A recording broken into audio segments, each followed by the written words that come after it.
ब्रह्मास्त्र की मर्यादा बजरंगबली ने रखी। लेकिन जैसे ही रावण के दरबार में पहुंचा, पर देखी प्रताप न कपि मन शंका, देखे प्रताप न कपि कपि मन शंका,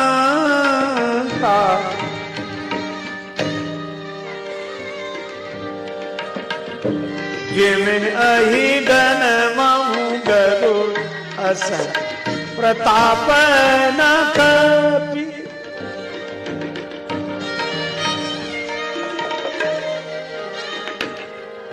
देखे प्रताप न कपि कपि मन शंका, जिमिन अहि गण महु गरुड़ असन, देखे प्रताप न कपि प्रताप न कपि प्रताप न देख प्रताप न कपि मन शंका। रावण का प्रभाव देखकर हनुमान जी को कोई हरि के भक्तन को डर का को। अजय रावण को सबसे पहले यही आश्चर्य हुआ और इसलिए रावण ने कहा क्या मालूम, देख प्रताप न कपि मन शंका। तो रावण क्या बोला, देखूं अति असंक सठ तो ही, तुम डरते नहीं हो। हनुमान जी ने कहा कि रावण जरूरी है, डरना जरूरी हो नहीं, यहां लंका में कोई असंक रह सकता है। हनुमान जी बोले तुम ही रहते हो। गिरि त्रिकूट ऊपर बस लंका, कह रहे रावण सहज असंका। तुम खुद असंक रहते हो और हमसे कहते हो देखो अति असंक सठ तो ही, तुम रहो तो कोई बात नहीं, हम रहे तो गलती है। रावण बोला तुम नहीं समझते, यहां देख रहे हो कोई है जो डर डरा हो। कर जोरे सुर सिद्धि नीता, भ्रुकुटी विलोकत सकल सभीता। मेरी भ्रुकुटी की ओर देखकर सब डरते हैं, ये दिक्पाल देवता सब हाथ जोड़े खड़े हैं। देख नहीं रहे हो? हनुमान जी ने कहा कि देख रहे हैं, लेकिन जानते हो ये क्यों डरते हो, हम क्यों नहीं डरते? कहा इसलिए क्योंकि ये तुम्हारी भ्रुकुटी की ओर देखते हैं इसलिए डरते हैं। और हनुमान जी ने कहा हम उनकी भ्रुकुटी की ओर देखते हैं जो भ्रुकुटी विलास सृष्टि लय हो। राम जी के भ्रुकुटी की ओर देखते हैं, क्यों डरेंगे? रावण बोला एक बात बताओ। अच्छा यहां एक बात और है, रावण बोलता ही जाता है, हनुमान जी चुप रहते। कहलन केस कवन ते कीसा, के बल बन घाल खीसा, मारिसि निश्चर ते ही अपराधा, कौसट तो न प्राण कई बाधा, की धो श्रवण सुन सिनई मोही, देखो अति असंक सट तो ही। यहां रावण ही बोल रहा, हनुमान जी नहीं बोल रहे, सुन रहे हैं। किसी ने हनुमान जी से कहा कि जवाब क्यों नहीं देते? हनुमान जी बोले एक मुंह वाला हो तो जवाब दें, 10 मुंह वाला है, इसको क्या जवाब दें? ये 10 तरह की बातें करे और पहले इसी को बोल लेने दो। हनुमान जी चुप है। क्यों चुप है? मुझे वो बात याद आई, कोई सुना रहा था, किसी के मुख से सुना था कि बादशाह अकबर ने बीरबल से कहा कि बीरबल हम तुम्हारे पिताजी से मिलना चाहते हैं। बीरबल बोले हुजूर हम ही काफी है, उन्हें काहे को परेशान करते हो? बोले नहीं वो कुछ उनसे बातचीत करें। ठीक है, बुलाए गए। बीरबल के पिता बड़े घबराए हुए आए थे। बीरबल ने हालांकि कहा था कि डरना नहीं, हम संभाल लेंगे बात। बोले इतना बड़ा बादशाह हम क्या बोलेंगे, कुछ कहेंगे कुछ निकलेगा। बोले आप बोल नहीं। अब बादशाह ने कहा अच्छा आप ही बीरबल के पिताजी हैं? कोई जवाब नहीं। और खैरियत से? कोई जवाब। क्या तबीयत खराब है? कोई जवाब। रावण जैसे हनुमान जी के सामने बोलता जा रहा तो हनुमान जी चुप थे, इसी तरह अकबर बोलता जाए, बीरबल के पिता चुप। क्या बात है?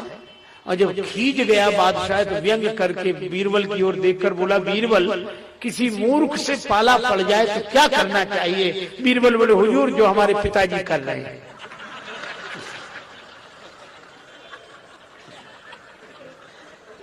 क्या करो?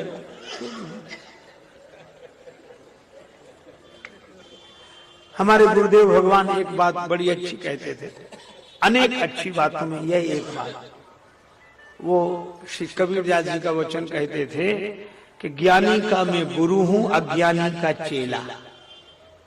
अभी है अटपटी बात, पर अटपट ज्ञान कबीर का झटपट लखा न जाए, जो या को झटपट लखे तो सब खटपट मिट जाए। संत का वचन है, ज्ञानी का मैं गुरु, समझदार होए तो समझा दो। समझदार का गुरु होना चाहिए, ना समझ का तो चेला ही बनने में भलाई है, उसे सुनना ही नहीं है, मानना ही नहीं है। अजय यही कारण है कि रावण को सबने समझाया, शंकर जी ने कभी नहीं समझाया। बताओ, विनय पत्रिका में लिखा, करत राम विरोध बारक न हटक्यो ईश। एक बार भी शंकर जी ने नहीं कहा कि तू मान जा। किसी ने शंकर जी से कहा आपका चेला है, समझाते क्यों नहीं हो? शंकर जी बोले हम उसे समझते हैं इसलिए नहीं समझाते। क्या समझते? बोले हम समझते, समझेगा ही नहीं। कहा क्यों नहीं समझेगा? कि श्रद्धावान लभते ज्ञान, उसे श्रद्धा ही नहीं है। कहा क्यों नहीं है? बोले हमको देखकर ही हंसता है वो। कहता गुरुजी अब बना लिया गुरुजी तो ठीक है, लेकिन इधर देखो आपके तो 5 ही सिर है, यहाँ तो 10 हैं, दुगने तो हम आपसे वैसे ही हैं। तो इसीलिए जिसका सिर झुके उसे समझाना चाहिए। और रावण का सिर झुका ही नहीं, गुरुजी तक के आगे नहीं झुका, काट के रख दे, झुका ही नहीं। गुरुजी को भी सिर काट तो सकता है रावण, झुका नहीं सकता। और एक दिन तो चला गया तो कैलाश पर्वत हिलाने लगा, और कैलाश पर्वत हिला तो शंकर जी भी हिले और सब हिलने लगे। पार्वती माता ने कहा क्या हो रहा? शंकर भगवान बोले चेला आया है। बोले ये चेला कैसा? इसने तो हलचल मचा दी। बोले रावण जैसा चेला आया तो गुरुओं के यहाँ भी हलचल ही मचा देता है। पर रावण से पूछा क्या कर रहे? बोले प्रणाम। कहा ये कैसा प्रणाम? बोले इसी के ऊपर तो गुरु जी बैठे शंकर जी, तो पहाड़ उठा के सिर पे रख लेंगे। तो गुरु जी ऊपर, प्रणाम हो गए। तो बोले सबकी तरह क्यों नहीं प्रणाम करते? बोले सबकी तरह करे तो सब में रावण में अंतर क्या है? अगर सबकी तरह प्रणाम करें, सिर झुकाएं, तो अक्सर लोग गुरु के चरणों में सिर झुकाते हैं, गुरु जी ऊपर उठाते हैं। इसका भाव है कि गिरना हमारा काम है, पर गिरे हुए को ऊपर उठाना आपका काम है। और रावण बोला मैं ऐसा चेला नहीं जिसे गुरु जी ऊपर उठाएं, मैं तो ऐसा चेला हूं जो गुरु जी को ही ऊपर उठाए हुए है। कुछ चेलों को यही लगता है कि हमारे कारण ही गुरु जी ऊपर उठे, नहीं कोई जानता ही नहीं था।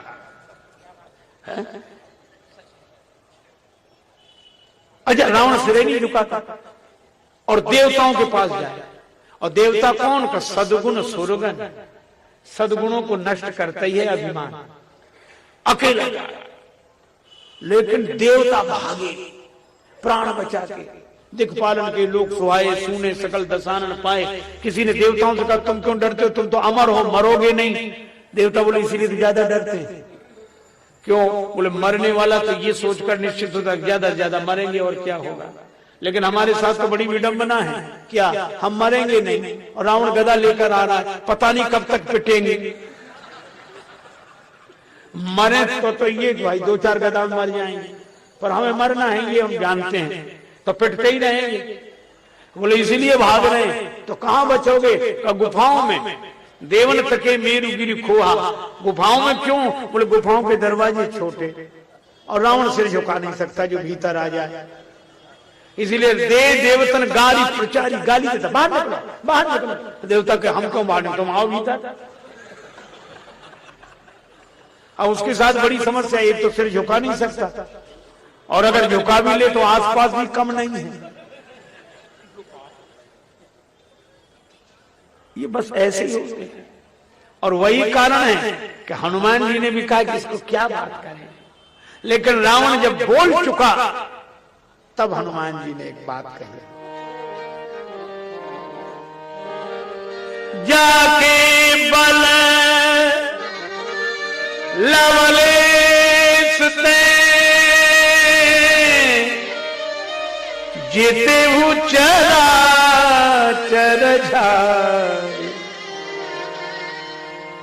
तासु दूत में जाकर हरियाने हूँ प्रिय श्री हनुमान जी ने कहा, रावण, मैं हाथ जोड़कर तुमसे विनती करता हूं, मान छोड़कर मेरी शिक्षा मान। मान छोड़ देने की बात श्री हनुमान जी रावण से कहते हैं, और यह बात हनुमान जी ही कह सकते हैं। दूसरे से मान छोड़ने की बात तो हनुमान जी ही कह सकते हैं, जिन्होंने अपना मान ही छोड़ दिया हो। इसीलिए आगे वर्णन आता है कि जब श्री विभीषण जी आए थे ना शरण में, तो वहां श्री तुलसीदास जी ने हनुमान जी का पूरा नाम नहीं लिखा। जय कृपालु कहि कपि चले अंगद हनु सम, हनु लिखा। तो श्री तुलसीदास जी से किसी ने पूछा कि ये नाम थोड़ा अटपटा लगता है, ऐसे आपने लिख दिया। बहुत लोगों को तो यह आपत्ति भी होती है और कुछ लोगों को स्वीकार भी नहीं है, लेकिन इसके पीछे श्री तुलसीदास जी महाराज की बड़ी भव्य भावना है। वे यह कहना चाहते हैं कि हनुमान जी ने मंत्र दिया विभीषण जी को, तुम्हारो मंत्र विभीषण माना। तो मंत्र देने वाले गुरुदेव और मंत्र मानने वाला शिष्य। तो हनुमान जी गुरुदेव हैं, विभीषण जी शिष्य हैं। अच्छा, गुरुदेव पधारे और शिष्य स्वागत के लिए जाए, यह बात तो समझ में आती है, पर शिष्य आवे और गुरुजी स्वागत के लिए जाएं, तो यह बात तो बड़ी अटपटी लगती है। पर श्री तुलसीदास जी से जब किसी ने पूछा कि विभीषण जी के आने पर हनुमान जी स्वागत के लिए जा रहे हैं, का अर्थ बड़ा सीधा है। शिष्य के आने पर गुरुदेव स्वागत के लिए तभी जा सकते हैं जब वे गुरु होने का मान छोड़ दें। तो हनुमान जी ने स्वयं ही मान छोड़ दिया, और जब हनुमान जी ने मान छोड़ दिया तो हम उनके नाम में मान क्यों लगा रहने दें। इसलिए जय कृपालु कहि कपि चले अंगद हनु सम, मान छोड़ दिया। अच्छा, इसलिए छोड़ दिया कभी हनुमान जी मान के पीछे पड़े ही नहीं है, मान उनके पीछे पड़ा है, नाम में नहीं। तो जो स्वयं मान छोड़ सके वही। अच्छा, लेकिन आप कहेंगे यहां कहां हनुमान जी ने मान छोड़ा? यहां ही छोड़ दिया। कब? रावण बड़ा बलवान है, इसमें कोई संदेह नहीं, लेकिन रावण कितना भी बड़ा बलवान क्यों ना हो, पर उसके बल की सीमा है। पर हनुमान जी तो अतुलित बलधामम, उनके बल की कोई सीमा नहीं। एक संत कह रहे थे कि जितना बल 10,000 हाथी में होता है, उतना बल एक दिग्गज में, जो दिशा के हाथियों की अपनी पौराणिक मान्यता है। तो एक हाथी में 10,000 हाथियों में जितना बल, वह एक दिग्गज में, और 10,000 दिग्गजों में जितना बल, उतना बल इंद्र के ऐरावत हाथी में, और 10,000 ऐरावत हाथी में जितना बल, उतना एक इंद्र में, और 10,000 इंद्र में जितना बल है, उतना बल श्री हनुमान जी की इस उंगली में है। यह गणना की एक संत के द्वारा हमने यह भाव सुना था।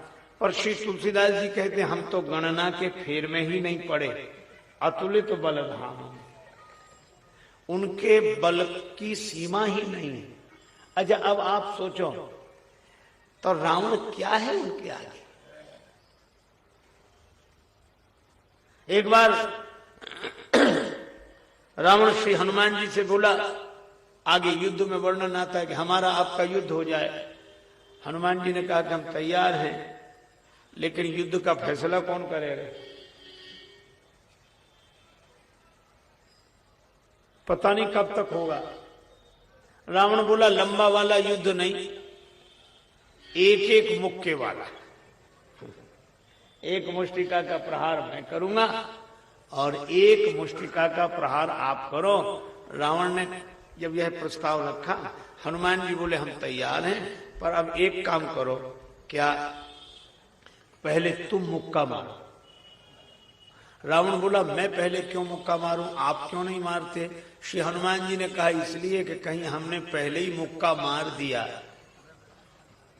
और तुम मर गए तो पता नहीं तुम्हारा नंबर आता भी है कि नहीं, तुम यही सोचते मर जाओगे कि हम मुक्का मार ही नहीं पाए, इसलिए पहले तुम ही मुक्का मार। ठीक है, रावण झेप तो गया लेकिन कहा कि ठीक। रावण ने पूरी शक्ति से मुक्के का प्रहार किया। साधारण बलवान रावण भी नहीं है, जो 10 शीस महीधर ईश को 20 भुजा खुली खेलन हारो। और उस रावण ने श्री हनुमान जी पर मुक्के का प्रहार किया तो जान टेक कपि भूमि न गिरा। श्री हनुमान जी वीरासन में विराजमान हो गए। रावण ने मुक्के का प्रहार किया, श्री हनुमान जी पर कोई प्रभाव नहीं पड़ा। अब रावण बार बार आंख बंद करे फिर खोल के देखे। हनुमान जी ने कहा कि हम स्वस्थ हैं, हम स्वस्थ हैं। रावण से हनुमान जी ने कहा कि अब तुम तैयार हो जाओ। रावण बोला अब हम तैयार ही हैं और कर भी क्या सकते। तो श्री हनुमान जी ने जैसी मुष्टिका ऊपर उठा के बड़े जोर से प्रहार करना चाहा तो ब्रह्मा जी घबराए।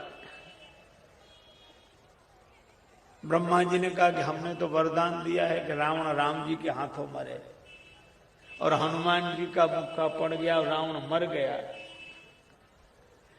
तो वरदान की मर्यादा की रक्षा नहीं होगी, तो इन्हें रोके कौन। शंकर भगवान से प्रार्थना की तो हनुमान जी मुक्के के लिए हाथ नीचे लावे, हाथ आए नहीं। ऊपर देखा तो शंकर भगवान ही हाथ पकड़े थे। तो क्या करे, का थोड़ा सा स्वाद चखा दो, पर ऐसे ऐसे मत मारना कि मर ही जाए।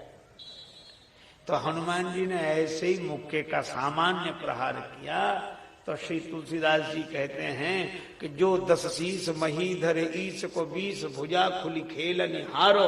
ऐसे रावण पर हनुमान जी ने मुष्टिका का प्रहार किया तो सो हनुमान हन्यो मुठिका, तो गिरिगो गिरिराज जो गाज को मारो। ऐसे लगा जैसे गिरिराज पर गाज गिरी हो, वज्रापात हुआ हो, मूर्छित हो गया। बड़ी देर तक तो होश ही नहीं रहा, लेकिन मूर्छा दूर हुई तो कपिबल विपुल सराहन लगा। क्या बात है भाई, और तुमने किसी को नहीं माना पर तुम बलवान हो। हनुमान जी ने कहा अभी बल तो तुमने देखा ही नहीं है, बल तुमने देखा नहीं है, इसे थोड़ा कम करो, थोड़ा कम। बल तो तुमने देखा ही नहीं है, बल तो तब होता जब तुम बताने के लिए बचते ही नहीं। तो श्री हनुमान जी इतने बड़े बलवान हैं, पर रावण के आगे विनती करऊं जोरी कर रावण। हाथ जोड़ रहे, ये हाथ जोड़ते ही मानो हनुमान जी ने मान छोड़ दिया।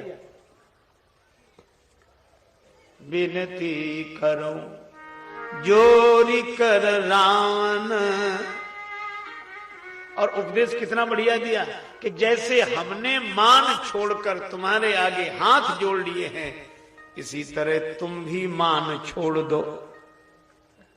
संत स्वयं आचरण करते हैं, उसके बाद सामने वाले को उपदेश देते हैं। और वर्णमाला की दृष्टि में भी अकार पहले है, उकार बाद में, और अकार से आचरण शब्द बनता है और उकार से उपदेश। इसका अर्थ है आचरण पहले और उपदेश बाद में। सुनहु मान तजी मोर सिखावन। और कितनी बढ़िया बात कही, देखऊ तुम निज कुलही बिचारी, भ्रमत जी भजहु भगत भयहारी। अपनी कुल परंपरा का स्मरण करो, भ्रम छोड़कर भगवान का भजन करो। इतना सुंदर उपदेश हनुमान जी ने दिया, पर रावण नहीं माना। क्यों नहीं माना? इसलिए नहीं माना, रावण के 10 सिर हैं, तो जब ये एक खोपड़ी वाले नहीं मानते तो वो 10 खोपड़ी वाला कैसे मान जाए? और उसका नाम ही खोपड़ी, खो दिया इसीलिए तो पड़ी है, खोपड़ी है। अच्छा वैसे भी देखो, श्री तुलसीदास जी महाराज से किसी ने कहा कि हनुमान जी के लिए आप क्या कहते हैं? तुलसीदास जी बोले हनुमान जी विद्यावान है, विद्यावान गुणी अति चातुर। और कहा कि रावण विद्वान तो है पर विद्यावान नहीं हो पाया, विद्वान है। तो कहा कि विद्वान ही विद्यावान बनते हैं, पर विद्या ददाति विनयम, विनम्रता जीवन में आए। अच्छा रावण विद्वान है और हनुमान जी विद्यावान है, इसका अर्थ क्या? का जिसकी बुद्धि का ज्ञान हृदय में उतर जाए वह विद्यावान है, जिसका बोध जवान से जीवन में उतर जाए। अब आप देखो, श्री हनुमान जी बुद्धिमताम वरिष्ठम है, ज्ञानियों में अग्रगण्य हैं। अब आप ऐसे सोचो, जैसे सीधे करके कोई खड़ा रहे और ऊपर से कोई जल डाले तो सीधे हृदय को छूते हुए जाए, और गर्दन कोई टेढ़ी कर ले तो इधर गिरेगा, उधर करे तो उधर गिरेगा, तो इधर उधर तो गिरेगा पर सीधे अपने ऊपर नहीं गिरेगा। रावण के साथ यही कठिनाई हुई। हनुमान जी का तो ज्ञान सीधे उतर गया, बुद्धि में आए भगवान तो हृदय में भी जास हृदय आगार बसई राम सरचाप धर। और रावण के 10 सिर हुए, 5 एक तरफ, 4 एक तरफ और 1 सिर बीच में। इसका अर्थ है कि हनुमान जी का ज्ञान हृदय में उतर गया, अपने लिए है, और रावण का ज्ञान अपने लिए नहीं, इधर उधर वालों के लिए, कुछ इधर वालों के लिए, कुछ उधर वालों के लिए। 5 सिर इधर, 4 सिर इधर, अपने लिए नहीं। तीन ही ज्ञान उपदेशा रावण, आपन मंद कथा शुभ पावन। अच्छा एक और अद्भुत बात है, जिसके 10 सिर हों। एक बार एक संत से एक सज्जन ने कहा कि महाराज रावण के सचमुच 10 सिर थे क्या? महात्मा जी बोले हमें तो रावण आज तक मिला नहीं है, और भगवान न करे कि कभी मिले, पर सदग्रंथों का प्रमाण है कि सिर 10 थे। पर उसके होंगे सिर 10, तुम्हें क्या परेशानी? उन सज्जन ने कहा कि हम बराबर यही सोचते हैं कि जब 5 सिर एक तरफ, 4 सिर एक तरफ, 1 सिर बीच में, तभी तो 10 होंगे। कहा? तो कहा जिधर 5 सिर होंगे उधर वजन ज्यादा होगा, जिधर 4 सिर होंगे उधर वजन कम होगा, तो उसकी गर्दन का बैलेंस कैसे ठीक बैठता होगा? तो टेढ़ी ही रहती होगी। अच्छा चलो गर्दन टेढ़ी रखने की आदत भी पड़ जाए, पर वो जब रात को सोता होगा तो करवटें कैसे बदलता होगा? करवट कैसे बदलेगा? और कितना सुंदर संकेत है। संत जी ने कहा कि यह रावण की प्रवृत्ति का परिचायक है यह रूप। कहा कैसे? कहा कि जो अभिमान से भरे हुए विद्वान होते हैं उनकी गर्दन टेढ़ी रहती, कभी सीधी होती नहीं, टेढ़े। और सो तो सकते ही नहीं, क्योंकि वो दूसरे को सुख से नहीं सोने देते, तो वो स्वयं कहां सुख से सोए? हमें तो हनुमान जी ने समझाया और श्री हनुमान जी ने बड़ी अद्भुत बात कही। क्या बोले?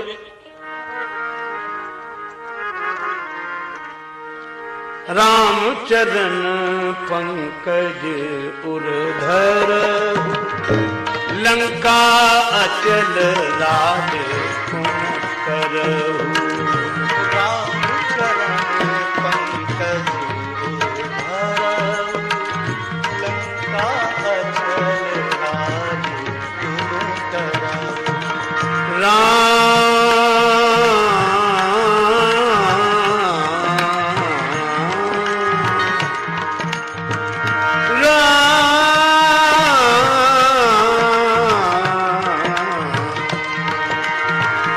राम चरण पंकज उर्धर लंका अचल राज तुम करहु। लंका अचल राज हनुमान जी ने कहा कि रावण, सिर तो तुम्हारे ठीक हैं, उर ठीक नहीं है। और सिर का संबंध समझ से है और उर का संबंध स्वभाव से है। मानो हनुमान जी कहते हैं कि बौद्धिक प्रतिभा तो तुम्हारे पास सामान्य व्यक्ति से 10 गुनी है, पर हृदय पवित्र है, दिमाग ठीक है, दिल खराब है, समझ ठीक है, स्वभाव बिगड़ा हुआ है। हृदय को ठीक कर, यह ठीक नहीं है। रावण ने कहा कि यह तुम्हारी नकारात्मक सोच है। इतनी चीजें भरी हुई हैं, वो नहीं दिखाई दी तुम्हें?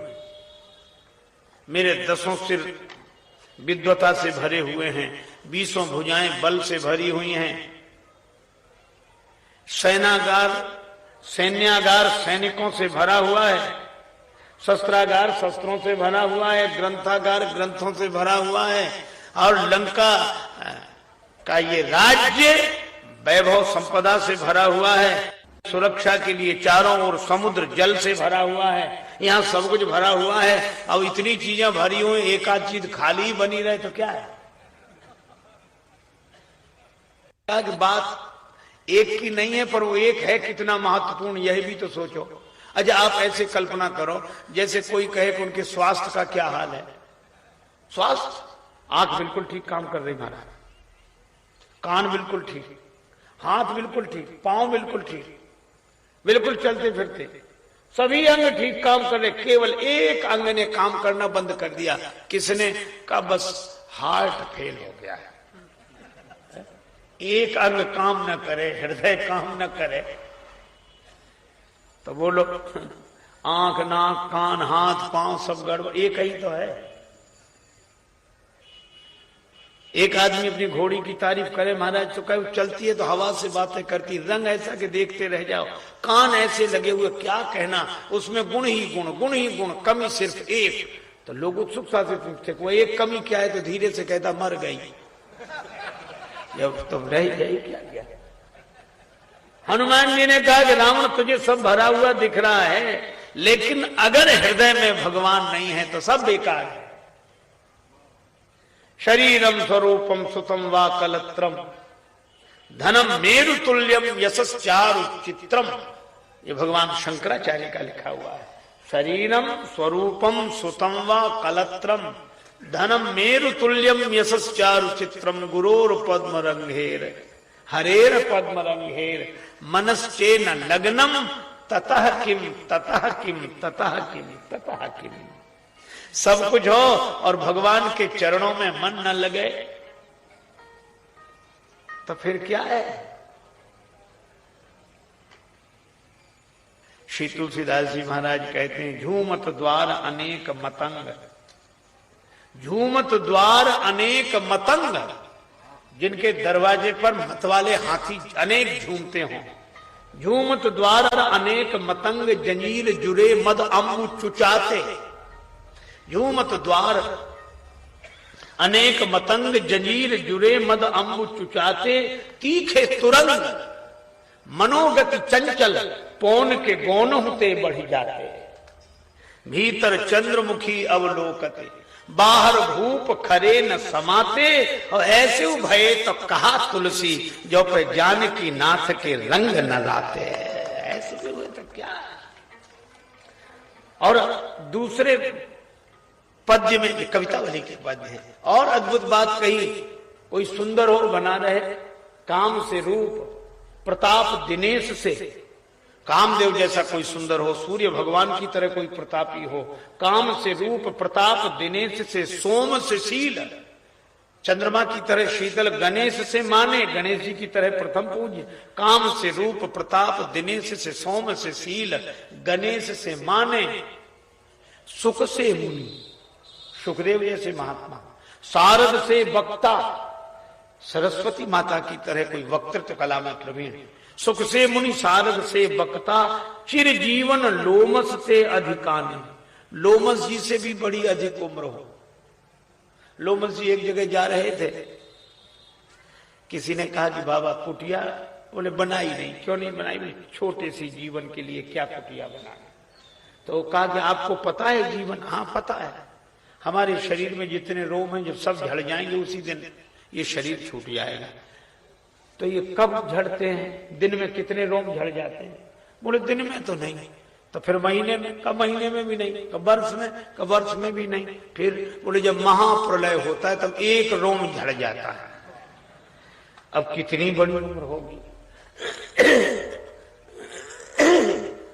सुख से मुनि शारद से वक्ता चिरजीवन लोमस से अधिकाने हरिचंद्र से साचे हरिश्चंद्र की तरह सत्यवादी बड़े विधि से ब्रह्मा से भी बड़े हो और मघवा से महीप इंद्र जैसे राजा हरिचंद्र से सांचे बड़े विधि से मघवा से महीप विषय सुख साने और ऐसे भय तो कहा तुलसी जो पे जाने की जीवन राम न जाने। अगर भगवान का भक्त नहीं तो ततः किम ततः किम ततः किम ततः किम। और हनुमान जी भी यही कह रहे बनी रहे सोने की लंका तू बना रहे बड़ा विद्वान लेकिन भगवान में मन नहीं लगता हृदय में भगवान की भक्ति का भाव नहीं तो सब व्यर्थ है। सुंदर राम की भक्ति बिना मानो सुंदर नारी की नाक कटी है जीवन का। अच्छा एक बात बताओ मुर्दे पे सब चीजें चढ़ी हो अक्सर लोग मुर्दे पे कीमती चीजें चढ़ा भी देते हैं और शायद इसलिए चढ़ाते ये तो ले नहीं जाएगा चढ़ाने में क्या हर्ज है चढ़ा दे। श्री तुलसीदास जी कहते हैं अरब खरब लो द्रव्य जो उदय अस्तलो राज और तुलसी जो निज मरण है तो आवे के ही काज। और जीवित कौन श्री तुलसीदास जी की परिभाषा है जीवित वो नहीं जिसकी श्वास चल रही है जीवित वो नहीं पर जीवित कौन का जिन हरि भगत हृदय नहीं आनी जीवित सौ समान तई प्राणी। इसलिए रावण सारे अंग काम करें और हृदय न चले तो आदमी मुर्दा माना जाता है और हृदय चलने लगे तो जीवन है और हृदय में भगवान की चले तो कहा कि तुमने यही क्यों देखा। श्री हनुमान जी ने कहा तो कठिनाई क्या है तुम्हें। रावण बोला जितने लोग आए मेरी प्रशंसा करते गए और आप आए तो आपने कहा कि ये गड़बड़ी है तारीफ क्यों नहीं की। श्री हनुमान जी ने कहा कि रावण सुन फोटोग्राफर दो तरह के होते हैं फोटो खींचने वाले एक तो होते हैं कैमरे के फोटो खींचने वाले फिल्म बनाते ना वीडियो फिल्म बनाते फोटो खींचते हैं कैमरे का। अच्छा दूसरा होता है एक्सरे का फोटो एक्सरे। अच्छा कैमरे को आपके बाहर के वेश से कोई मतलब नहीं कैमरे को भीतर से कोई मतलब नहीं कि आप भीतर दुखी हैं कि सुखी हैं। कैमरा तो बाहर की फोटो खींचेगा उसको आपके भीतर से कोई लेना देना नहीं। इसीलिए आपने देखा होगा है ना कैमरे वाले जो फोटो खींचते हैं, आइए, नहीं आइए मेरा, तो कैमरे का फोटो खींचने वाला कैमरे को जिधर घुमा दे उधर लोग सावधान होने लगते। जैसे ही कैमरा घूमता है, अच्छा कुछ लोग तो तुरंत सावधान होते हैं, कुछ लोग बगल वालों को पता नहीं लगने देते, पर फिर भी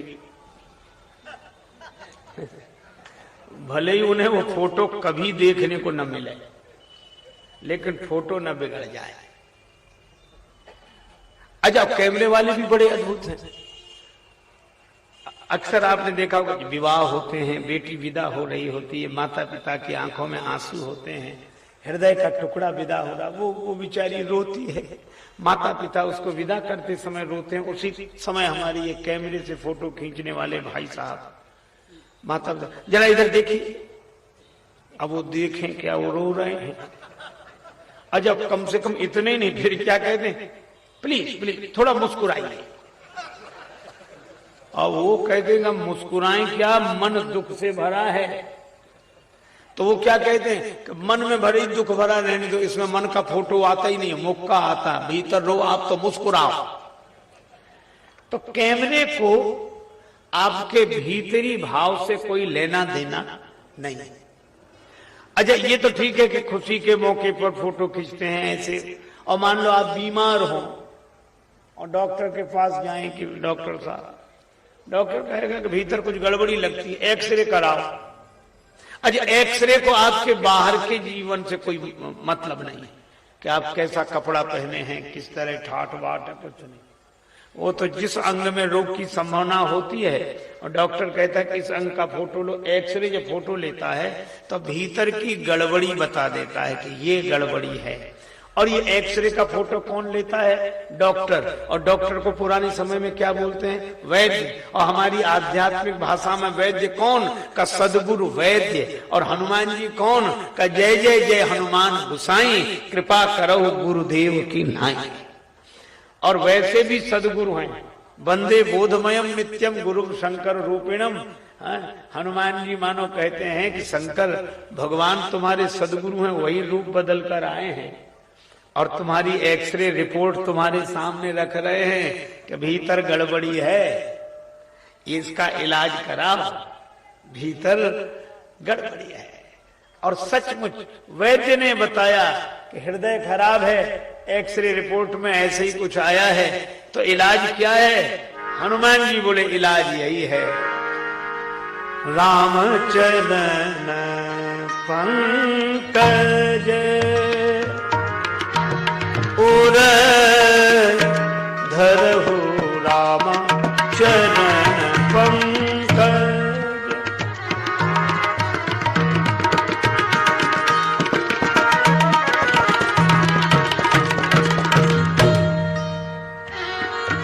लंका अचल राज तुम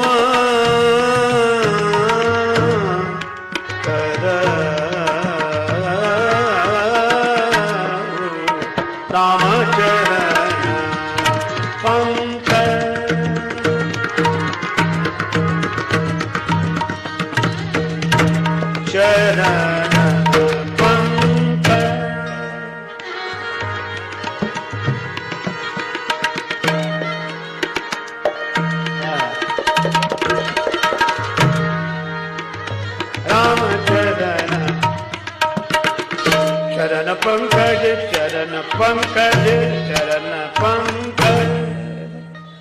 राम जी के चरण कमल हृदय में रखो तो लंका में तुम्हारा राज्य अचल होगा।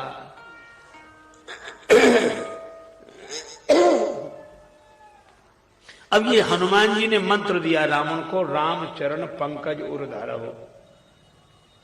तो हनुमान जी को भी तो किसी ने मंत्र दिया हो। हमारे यहाँ संतों की पावन निष्ठा में कहा जाता है वंदे गुरु परंपरा, गुरु परंपरा की वंदना करते हैं। हमारे गुरुजी ने हमें मंत्र दिया, उनके गुरुजी ने उनको मंत्र दिया, उनको तो अच्छा, मंत्र भी तो वही दिया जाएगा जो गुरु जी ने दिया हो। तो हनुमान जी के गुरुदेव कौन है? हनुमान जी की गुरुदेव हैं श्री जानकी माता।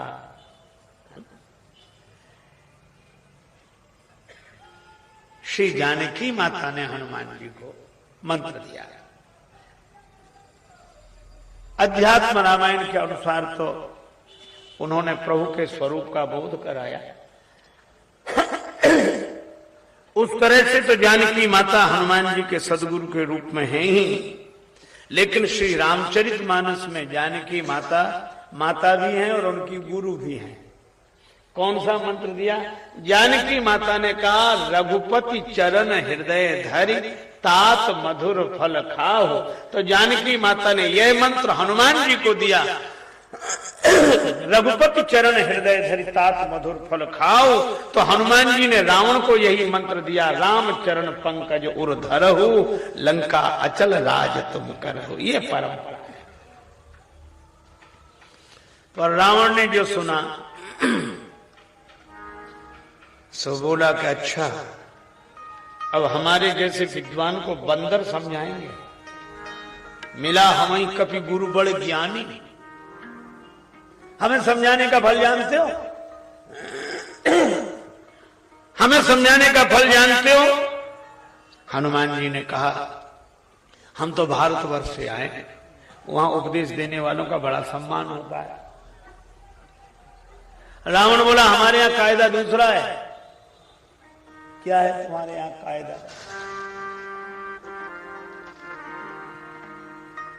मृत्यु निकट आई खल तो ही, मृत्यु निकट आई खल।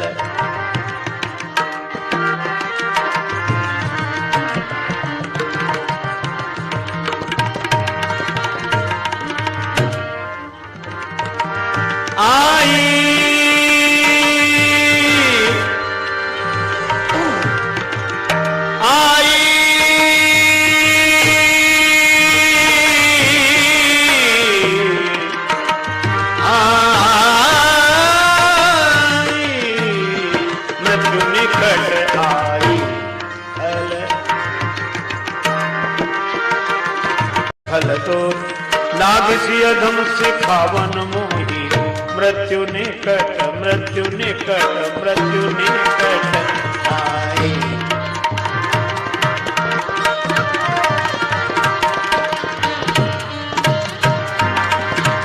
मृत्यु निकट आई।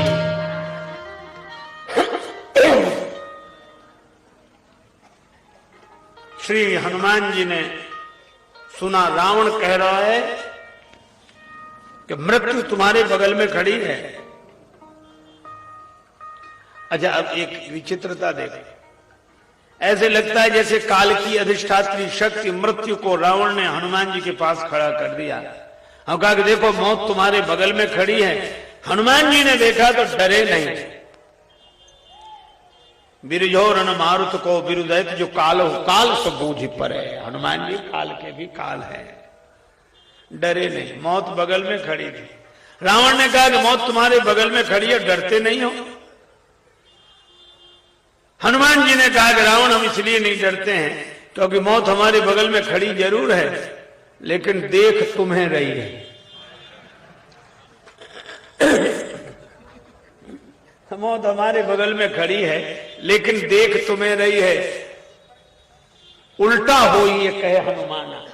रावण बोला, हम तुम्हारे बगल में खड़ी है मौत, तो हमें क्यों देख रही है? और हमें देख रही है तो तुम्हारे बगल में क्यों खड़ी है? हनुमान जी बोले, हमसे तो पूछने आई है कि रावण का अभी मामला साफ करना है कि बाद में? तो हम तो उसे रोके हुए हैं कि मान जाता है तो ठीक है, नहीं तो फिर जो होना है वह तो होगा ही। और श्री हनुमान जी का भाव भी बड़ा अद्भुत था कि रावण, दृष्टि तो तुम्हारी बड़ी सूक्ष्म है, 20 आंखें हैं, 20 गुनी प्रतिभा देखने की, लेकिन कितनी बड़ी विडंबना है क्या कि तुम्हें 20 आंखों से दूसरे की मौत तो दिखती है, तुम्हें अपनी मौत नहीं दिखती।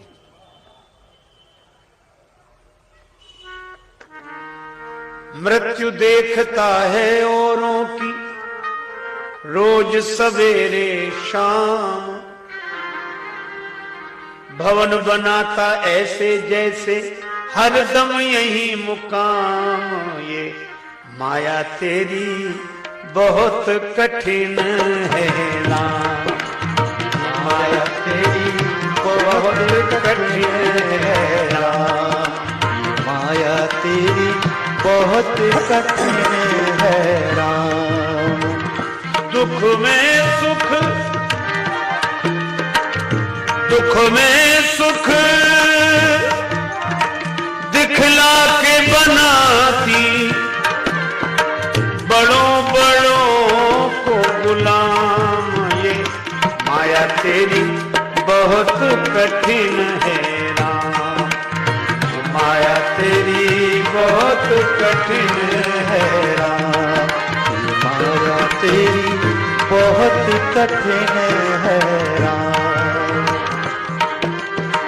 अच्छा, अगर विचार करें तो यही विडंबना है हमारे भी जीवन की। करता नित्य विरोध क्रोध का, करता नित्य विरोध क्रोध का, कहता बुरा परिणाम। होता क्रोधित स्वयं तो होती, पानी बिना लगाम। ये माया तेरी बहुत कठिन है राम। माया तेरी बहुत कठिन है राम।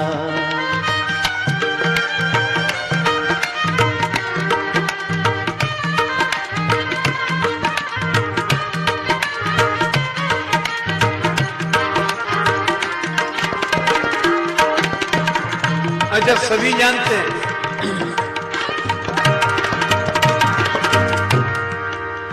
रक्त मांस हड्डी के ढेर पर मढ़ा हुआ है चाम। सभी जानते हैं, किंतु देख उसी की सुंदरता हो जाती नींद हराम।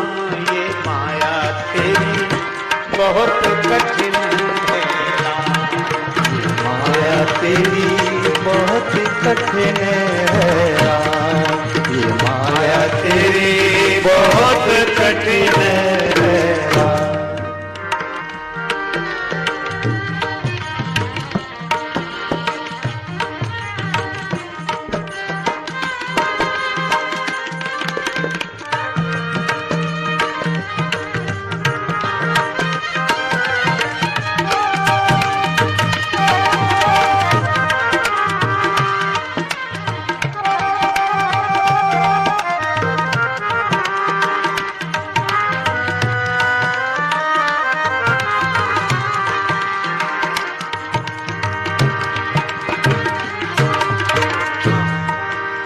राजेश्वर प्रभु तुम करुणा निधि,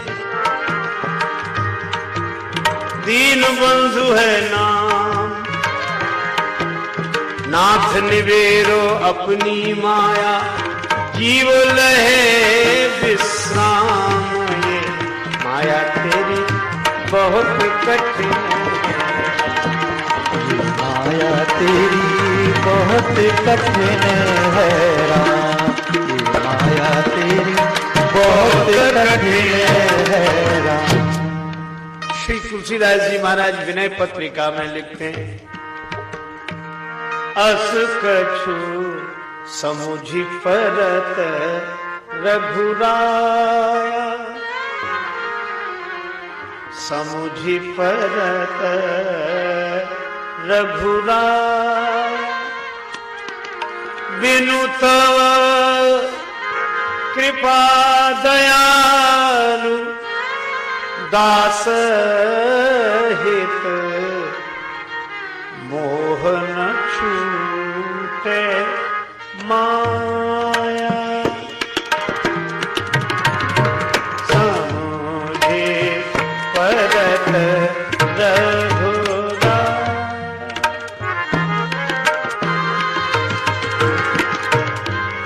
बिनु तव दया दया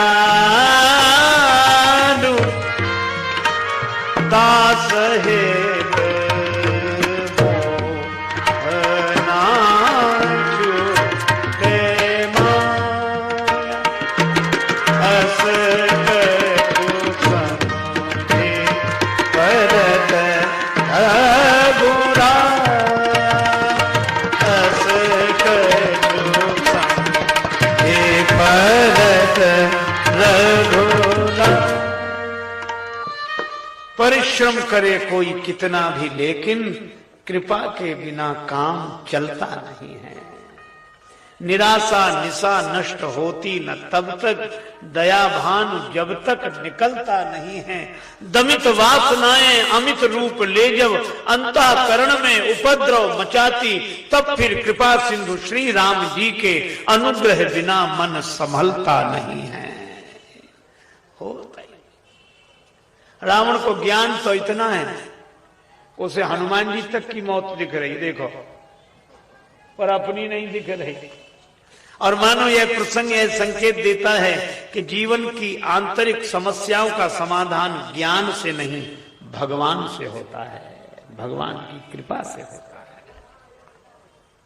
जान लेने से ये मन के विकार कुछ कमजोर पड़ जाते हैं, मिटते नहीं हैं। जाने ते चीजें कछु पापी, नाश न पावई जन परितापी, लेकिन राम कृपा नाश ही सब लोग। और इसीलिए हनुमान जी ने कहा कि रावण तुम कृपा पात्र,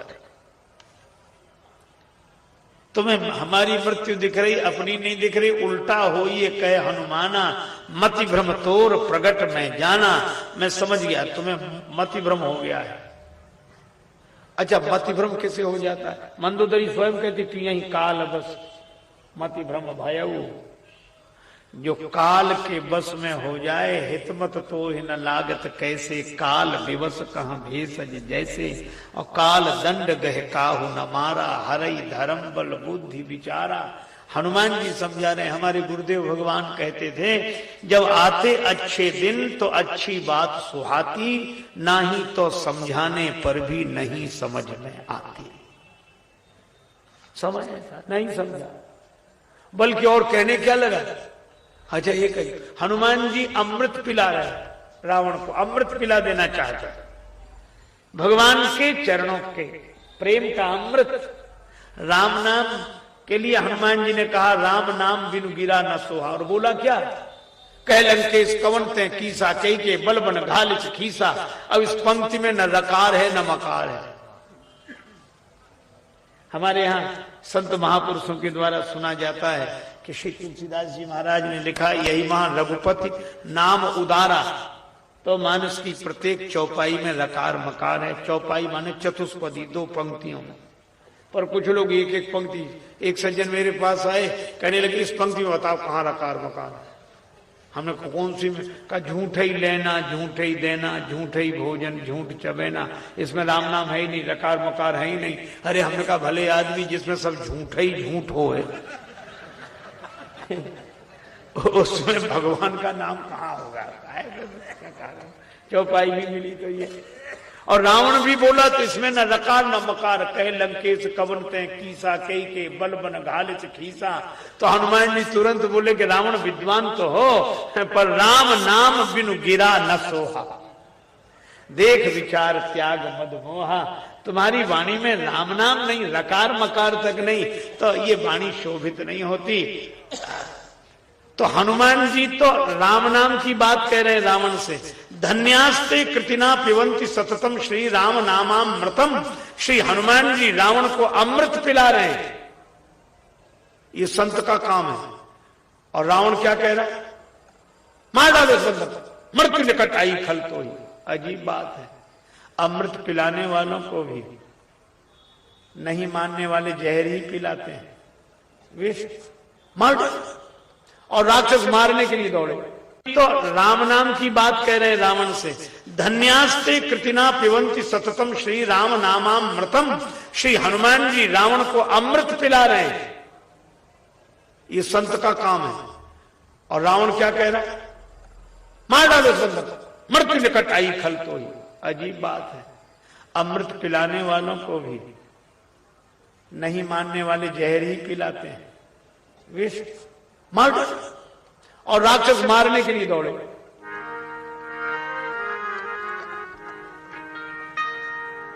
सुनत निशाचर निशाचर मारन मारन धाये निशाचर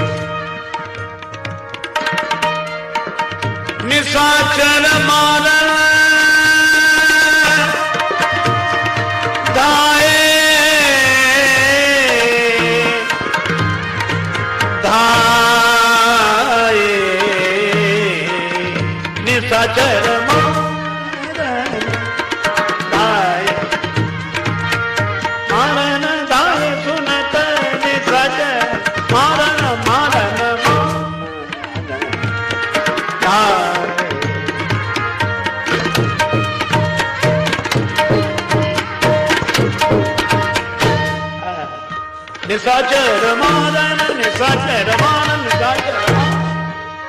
राक्षस मारने के लिए दौड़े तुरंत।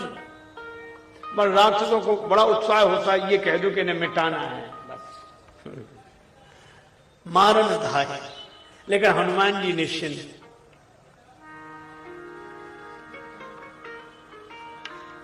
क्यों निश्चिंत हैं? हनुमान जी से किसी ने कहा कि राक्षस तुम्हें मारने के लिए आ रहे हैं और तुम्हें डर नहीं लग रहा? और आप तो बंधे हुए हो और राक्षस मारने के लिए आ रहे हैं। अच्छा, आपके हाथ बंधे हैं? हनुमान जी ने बड़ा सुंदर उत्तर दिया कि मुझे भय अब लगना बिल्कुल बंद हो गया। कब से? जब से मैं अशोक वाटिका में होकर आया। तो क्या क्या आपने वहां देख लिया कि भय चला गया?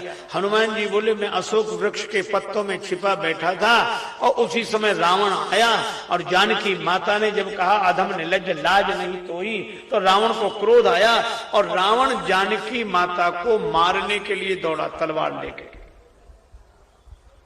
तलवार लेके मारने के लिए दौड़ा और जैसे ही मारने के लिए दौड़ा तो मुझे लगा कि मैं कूद पड़ूं। नहीं, जानकी माता को बचाएगा कौन? मुझे लगता था कि और मैं अगर जानकी माता को बचा लेता तो मुझे लगता कि मैं ना होता तो उनको बचाता कौन। लेकिन मैं कूदने ही वाला था, तब तक देखा क्या कि जैसे ही रावण मारने के लिए दौड़ा, सुनत बचन पुनि मारन धावा। लेकिन आश्चर्य, तब तक रावण का हाथ किसी ने पकड़ लिया, तलवार न चले। मैंने देखा कौन, तो देखा कि मंदोदरी हाथ पकड़े। तब मेरे नेत्रों में आंसू आ गए कि धन्य हो प्रभु, जहां आप किसी को मारने वाला बनाते हो तो बचाने वाला भी वहीं पैदा कर देते हो। रावण मारने के लिए जा रहा है तो मंदोदरी बचाने वाली बन गई।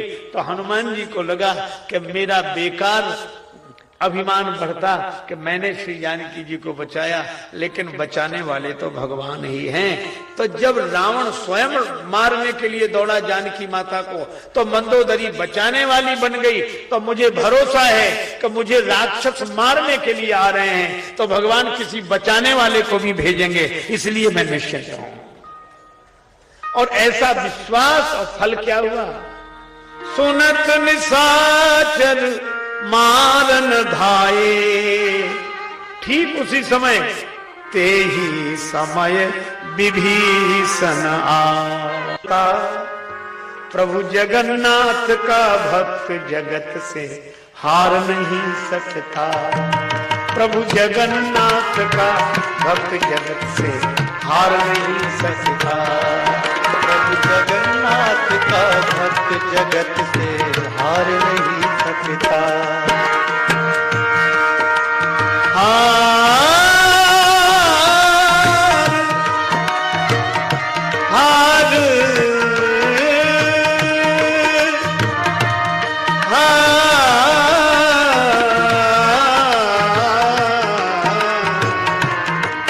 प्रभु जगन्नाथ का भक्त जगत से हार नहीं सकता। प्रभु जगन्नाथ का भक्त जगत से हार नहीं सकता। हनुमान जी ने कहा आए राक्षस मारने के लिए हम निश्चिंत हैं। क्यों? जब जान के नाथ सहाय करे तब कौन बिगाड़ करे डरते गो।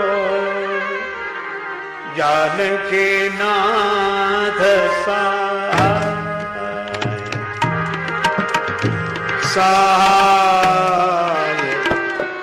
जान के नाथ सहाय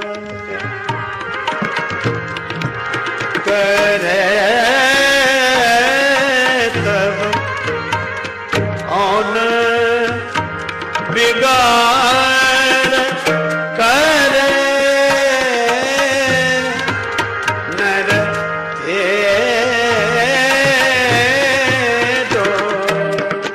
जान के नाथ सहाय।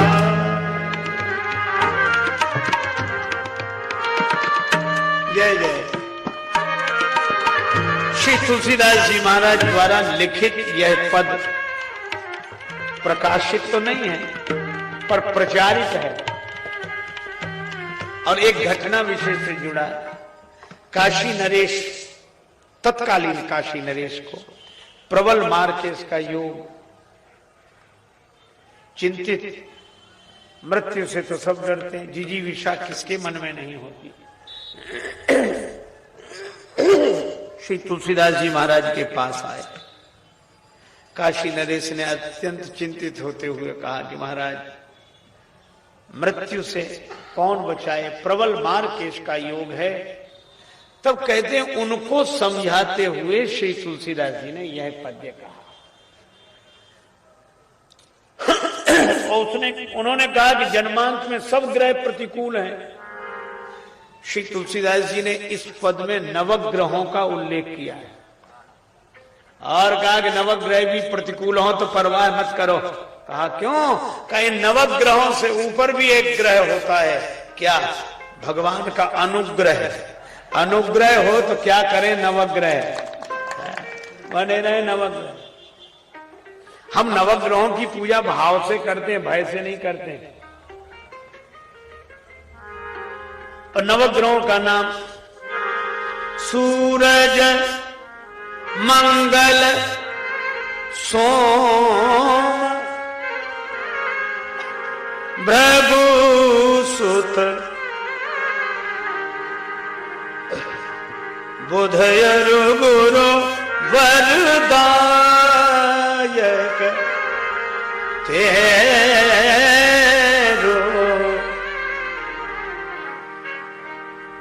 6 ग्रह है और 3 और राहु केतु की नाही गमे था, संग शनीश्वर होत, संग शनीश्वर होत, संग शनीश्वर होत, सवे जानकी नाथ सहा, जानकी नाथ सहाय करे तब कौन बिगाड़ करे नर तेरो, जानकी नाथ सहाय।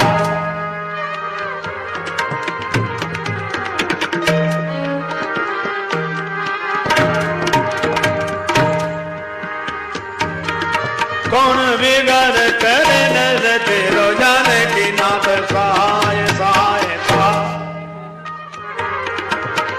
कौन बिगाड़ करे नर तेरो, जानकी नाथ सहाय, जानकी नाथ सहाय, जानकी नाथ सहाय, नाथ सहाय करे। कौन बिगाड़ करे नर तेरो, नर तेरो, जानकी नाथ सहाय।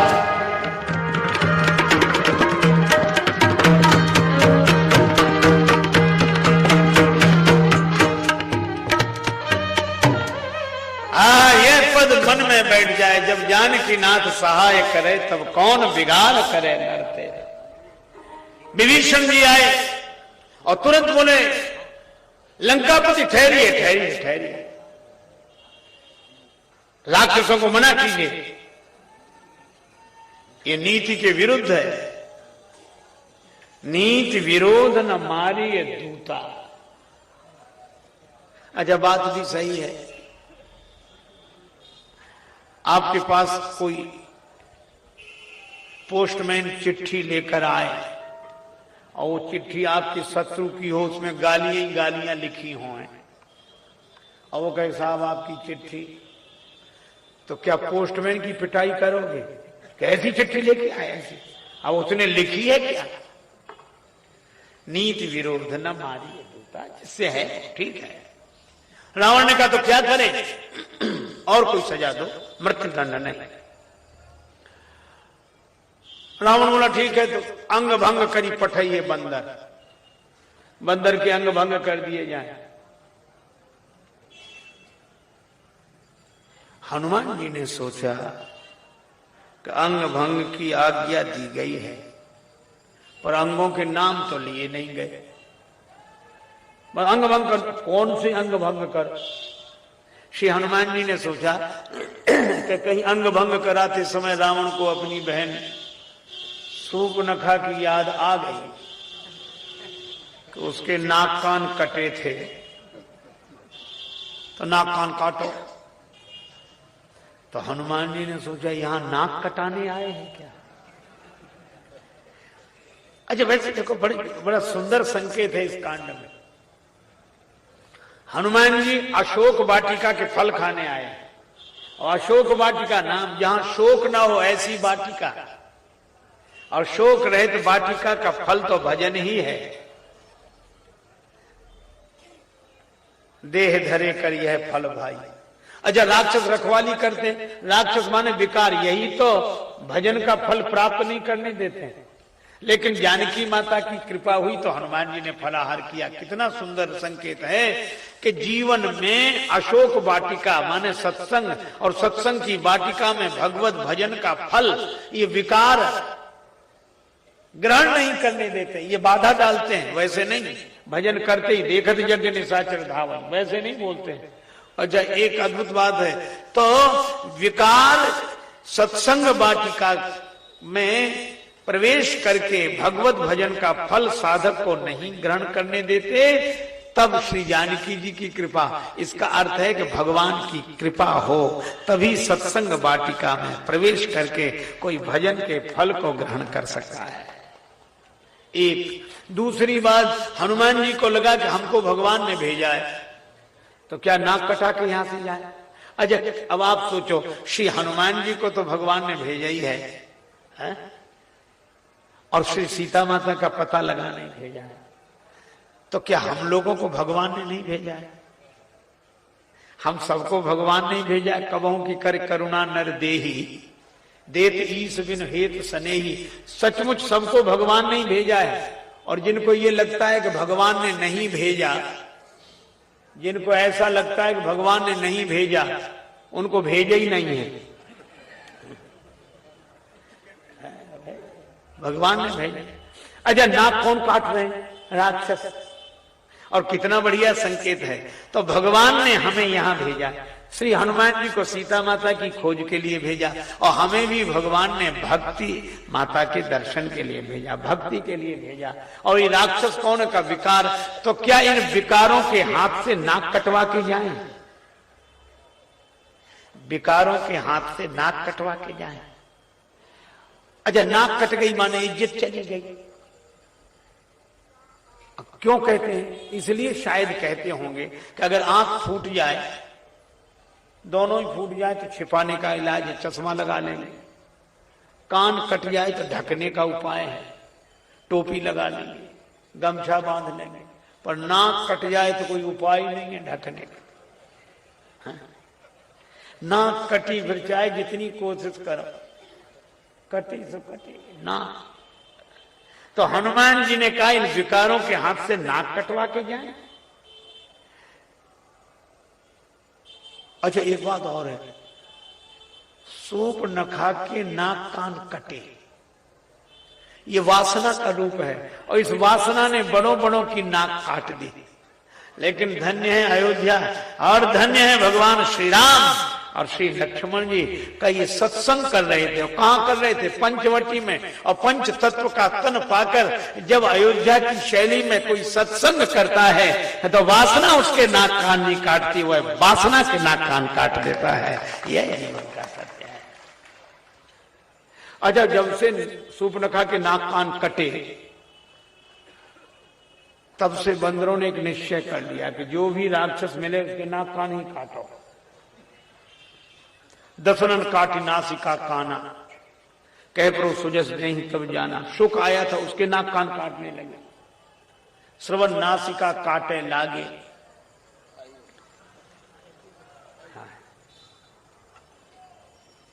तो यहां महाराज जी बनो।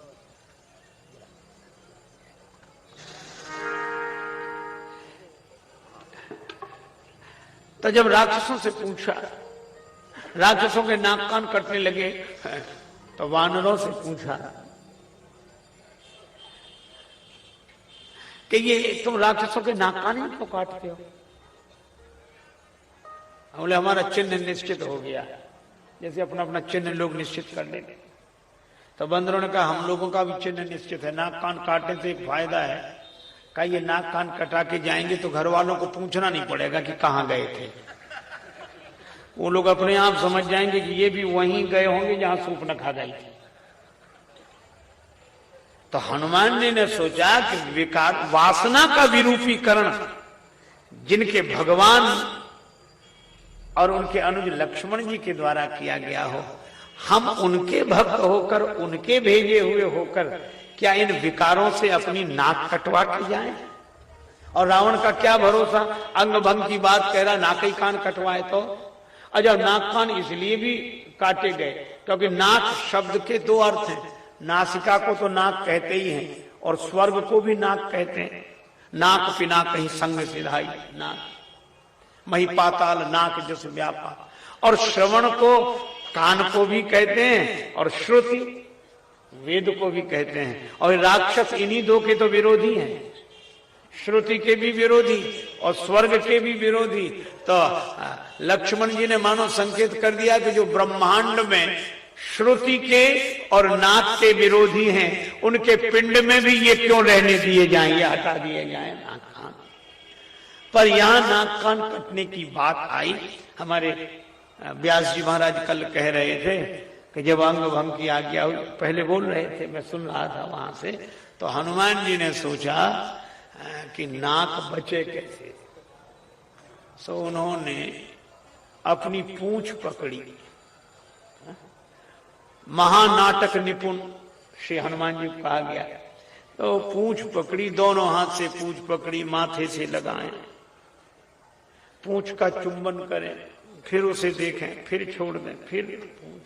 रावण ने देखा और समझ गया। वानर को अंग भंग की आज्ञा सुनकर किसी अंग की याद नहीं आई, पूंछ की याद आई। बस कपि के ममता पूंछ पर, सब ही कहो समझाए समझाए।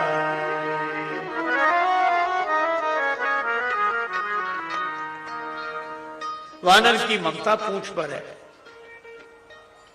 श्री हनुमान जी ने सोचा आधा काम तो बन गया। पर एक हमारे संत थे, वो कहा करते थे कि श्री हनुमान जी सोचने लगे कि रावण यह भी तो आज्ञा दे सकता है कि एक तलवार मंगाए के पूंछ देहु कटवाए। ये कह सकते हैं तलवार मंगाओ पूंछ काट। तो हनुमान जी ने सोचा कि रावण की बुद्धि बदलनी चाहिए। तो कैसे बदले? का कुंभकर्ण की बुद्धि भी शारद प्रेरिता सुमत फेरी। वहां भी शारदा माता ने बुद्धि बदली कुंभकर्ण की, तो रावण की बुद्धि बदलने के लिए भी मानो हनुमान जी सरस्वती माता से प्रार्थना करते हैं। माई भगवती शारदा, माये भगवती शारदा, शारदा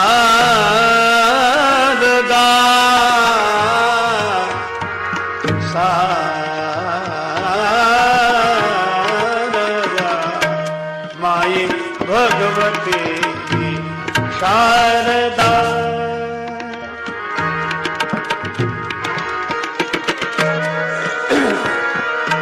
शारदा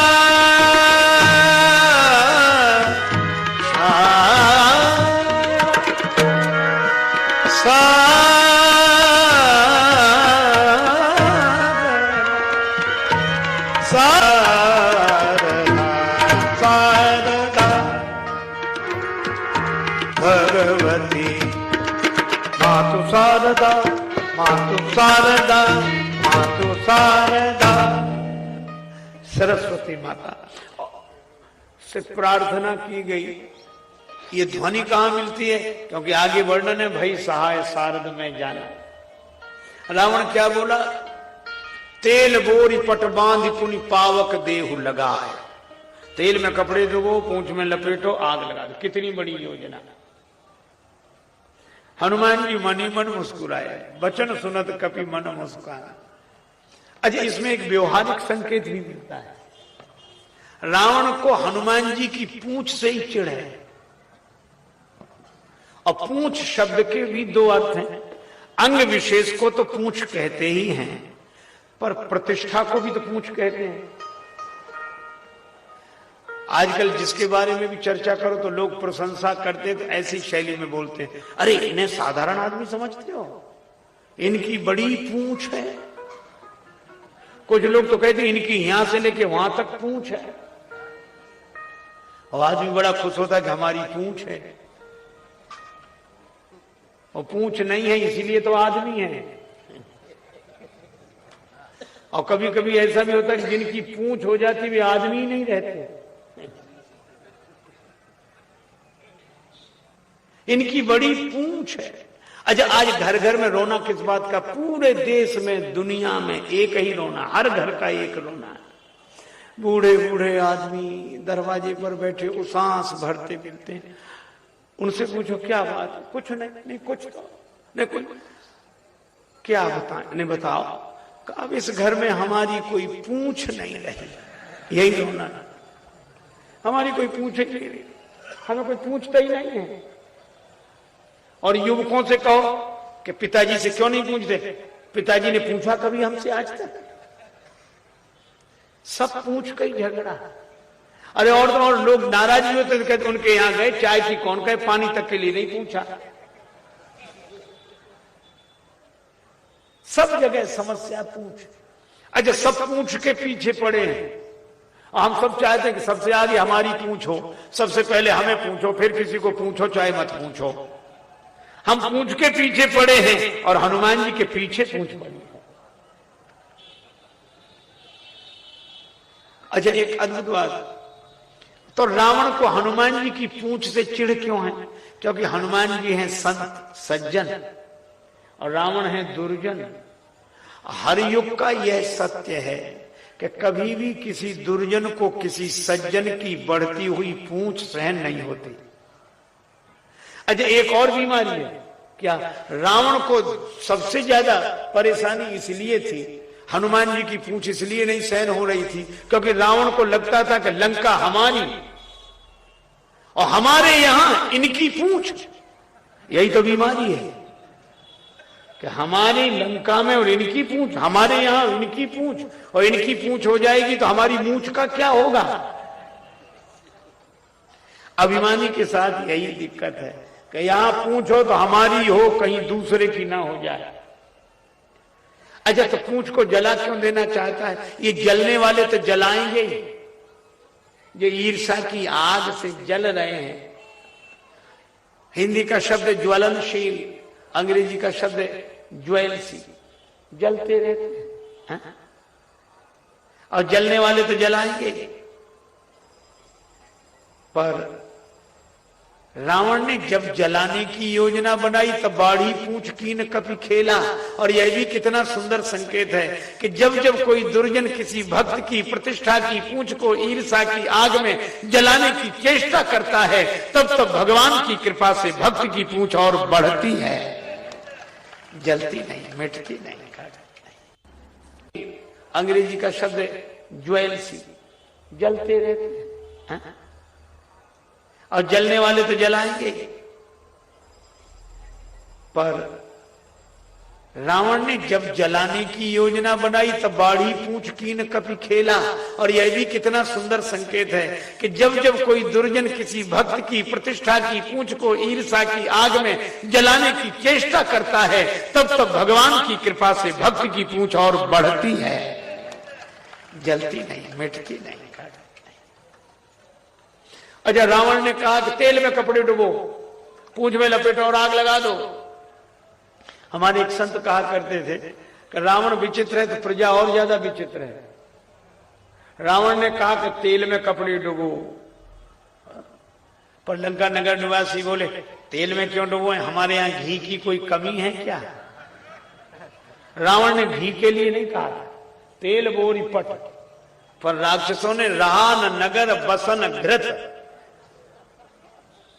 घी सब खत्म, इतनी पूंछ बड़ी, घी कपड़े खत्म, अपूंछ फिर भी आगे बढ़ी। रावण के पास आए, राक्षस राज घी तो सब समाप्त है। रावण बोला मूर्खों, घी के लिए कहा किसने था?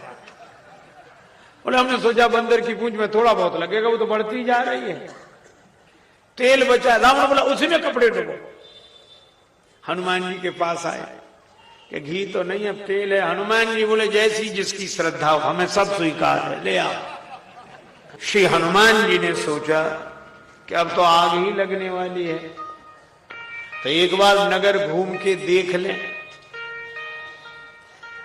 क्योंकि हनुमान जी महाराज ने सोचा कि हमारी पूंछ जलाने के लिए राक्षसों ने बड़ा सहयोग किया, किसी ने घी दिया, किसी ने तेल, किसी ने कपड़े। तो श्री हनुमान जी ने सोचा कि जैसा जिसका सहयोग है, प्रसाद भी तो वहां वैसे ही वैसा देना ना भाई, चंदा जिसका जैसा हो प्रसाद उसके लिए वैसा ही। तो मन में आया ही था कि नगर घूम कर देखे, तब तक रावण बोला वानर को नगर में घुमाओ, नगर फेरी पुनि पूंछ पर जाए। श्री हनुमान जी ने नगर में भ्रमण किया, देखा सबके घर से कुछ न कुछ, विभीषण जी के घर से कुछ नहीं आया। हनुमान जी ने कहा इनको प्रसाद ही नहीं देना है,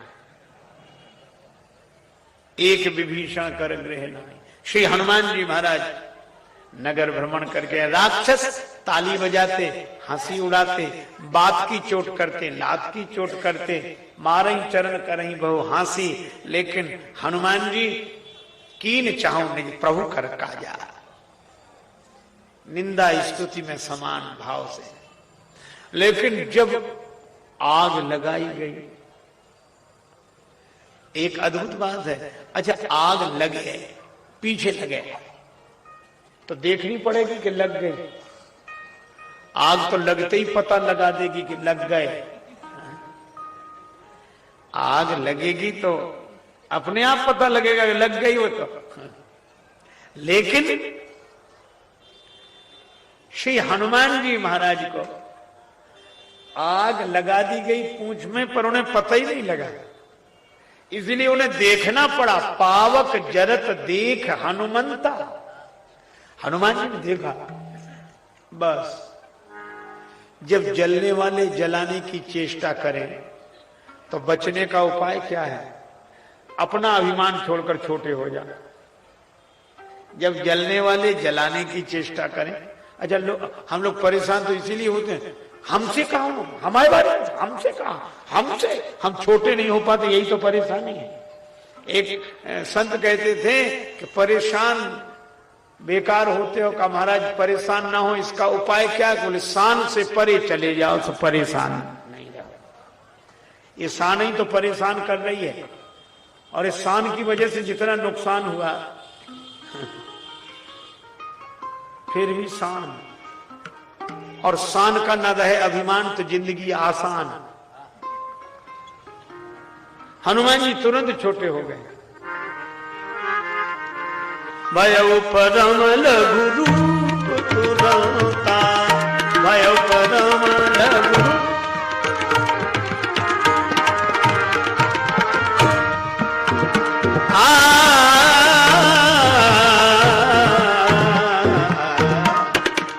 परम लघु तुरंता, भयउ परम लघु रूप तुरंता, भयउ परम लघु रूप, परम लघु रूप, परम लघु रूप, भयउ परम लघु रूप, परम लघु रूप, परम लघु रूप। श्री हनुमान जी अत्यंत छोटे हो गए। अच्छा कितना बढ़िया संकेत है, हनुमान जी बने छोटे और पूंछ हो गई बड़ी, बड़ी पूंछ। इसका अर्थ क्या है कि जो भगवान की कृपा से छोटे बनकर रहते हैं उन्हीं की पूंछ बड़ी होती है। निबुक चढ़े, उस ब्रह्मास्त्र को तोड़ा भी नहीं, बड़ों की मर्यादा नहीं तोड़ी, छोटे बनकर निकल गए। निमुख चढ़े कपि कनक अटारी, और जब ऊंचाई पर पहुंचे आप विशाल रूप बनाया, देह विशाल परम हरुआई। बड़ा कपि बड़ लाग आकाश, कवितावली में उल्लेख है, बाल दी विशाल विकराल ज्वाल जाल मानो, लंक लील बेको काल रसना पसारी है। बाल दी विशाल विकराल ज्वाल जाल मानो, लंक लील बेको काल रसना पसारी है। इधर जो आग लगी, उलटी पलटी कपि लंका जारी। अच्छा, जहां बैठे थे हनुमान जी को ज्यादा परिश्रम नहीं करना पड़ा ना, पूंछ ही इतनी बड़ी थी, वहीं बैठे बैठे कभी इधर लगा दे, कभी इधर लगा दे, कभी ऊपर, जैसे लोग बगीचे में बैठकर पाइप से पानी देते हैं। अब जो आग लगी महाराज, जहां देखो वहां आग ही आग, आग ही आग। लेकिन वाह, इधर तो लगी आग और प्रजा प्राण बचा कर भागे। और अब किससे कहे, जब आग लगी हो तो राजा से ही कहेगी, राजा साहब। रावण बड़े गंभीरता का अभिनय करते हुए, चिंता मत करो। बोलो ये कोई बात है? प्रजा लोग कह रहे कि हम मर रहे हैं, और राजा कह रहा चिंता मत करो, मतलब मरो भले ही, चिंता मत करो, मर जाओ, चिंता मत करो। अरे हम तो चिंता न करें, पर तुम तो कुछ उपाय करो। रावण बोला अभी अभी करता हूं। क्या समझते हो हमारा कोई प्रभाव कम है? अरे ऊपर वालों से सीधा संबंध, अभी बुला, बादल बुलाए, पानी बरसा। बादल बरसने लगे, पानी की वर्षा तो खूब होए, लेकिन उसी समय हरि प्रेरित अवसर मरुत चले 49।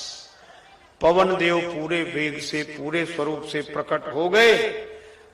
अब कठिनाई क्या हुई कि बादल बरसा में पानी, और तब तक हवा चले तेज, सो बादलों को ही उड़ा के ले जाए, और पानी जहां नीचे गिरे तो पानी को ही उड़ा के ले जाए। तो रावण ने बादलों से कहा कि बरस नहीं रही, आग जैसी तैसी जलती जा रही है। बादल बोले पानी तो हम बरसा रहे हैं, लेकिन हवा इतनी तेज है कि हम पानी यहां बरसाते हैं, गिरता वहां है, हवा ले जाती उड़ा के, नीचे तक आने ही नहीं देती। तो क्या इसका समाधान? बादल बोले क्या समाधान करें, हम तो आप फैसला ही नहीं कर पा रहे कि हम कहां से बरसे कि पानी लंका में गिरे, क्योंकि यहां बरसते तो पानी वहां गिरता है। प्रजाजन बोले कि अब क्या होगा, पानी भी इधर का उधर ही जा रहा है। रावण बोला चिंता मत करो, अभी हम दूसरी व्यवस्था करते हैं।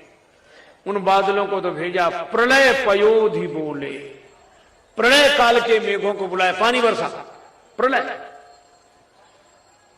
अब प्रलय के बादलों का जल बरसता तो था, हवा उन्हें विचलित नहीं करती थी, लेकिन प्रलय के बादलों की जल वर्षा भी घी का काम करे, आग और बढ़े, पानी गिरे वैसे लगे जैसे घी गिरा हो। रावण बोला ये क्या हो रहा है? बादल बोले साहब बरस रहे हैं और आग और बढ़ रही है, कहो तो बरसते रहे। रावण बोला इसलिए थोड़ी बोला, चलो। लंका बची नहीं, हनुमान जी की पूंछ का कुछ बिगड़ा नहीं। होय न बांको बार भगत को, जो रिपुकोटि उपाय करे। और रावण की सोने की लंका नहीं बची, आग लग गई। अच्छा देखो, रावण की लंका सोने की, और हनुमान जी महाराज स्वर्ण शैलाभदेहम। भगवान ने कहा कि रावण तुझे अपनी सोने की लंका पर बड़ा अभिमान है ना, तो ये पता लग जाए कि सोना असली कौन और नकली कौन। असली सोने की कैसे पता लगेगा? अग्नि परीक्षा हो तो मानो ये अग्नि परीक्षा हो गई, जो असली सोना था वो बच गया, और जो नकली सोना था वह जल गया। सोना माने वैभव, उस सोने की लंका का स्वामी रावण है, और ये स्वर्ण मंदिर है श्री हनुमान जी, स्वर्ण शैलाभदेहम। पर भीतर जास हृदय आगार बसई राम सर चापधर, यहाँ राम जी बैठे हैं। और इसका अर्थ यह है कि जिस वैभव का मालिक अभिमान होगा वह वैभव बचेगा नहीं, और जिस वैभव के मालिक भगवान होंगे उस वैभव का कुछ बिगड़ेगा नहीं। लंका जल के राख हो गई, और इसलिए भी ये लंका जल गई क्योंकि रावण ने औरों के घरों में आग लगाई। ये देश धैन द्विज पावई, नगर गांव पुर आग लगावई। जहां गौ माताएं, जहां ब्राह्मण देवता निवास करते हो, गौ माताएं निवास करती हो, ऋषि मुनि निवास करते हो, यज्ञ के कार्यक्रम होते हो, वहां रावण ने आग लगवा दी, जलवा दिए उनको। और इसका अर्थ यह है कि जो दूसरों के भवनों में अकारण ईर्ष्या के कारण आग लगवाता है, उसका अपना मकान सोने का भी क्यों ना हो तो भी जले बिना रह नहीं सकता। पूछ बुझाई खोई श्रम, धरि लघु रूप बोर, जनक सुता के आगे,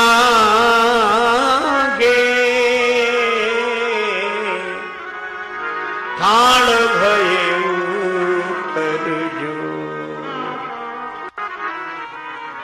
श्री हनुमान जी जानकी माता के समक्ष उपस्थित हुए, माता के चरणों में सिर झुका दिया, हाथ जोड़े हनुमान जी खड़े। श्री हनुमान जी को सकुशल देखकर माता के नेत्रों में खुशी के आंसू आ गए, और उन्होंने यही कहा, वत्स हनुमान, मैं बड़ी चिंतित थी, पर आश्चर्य भी है। लंक जला के, लंक जला के जली भी नहीं, हनुमत विचित्र है पूछ तुम्हारी।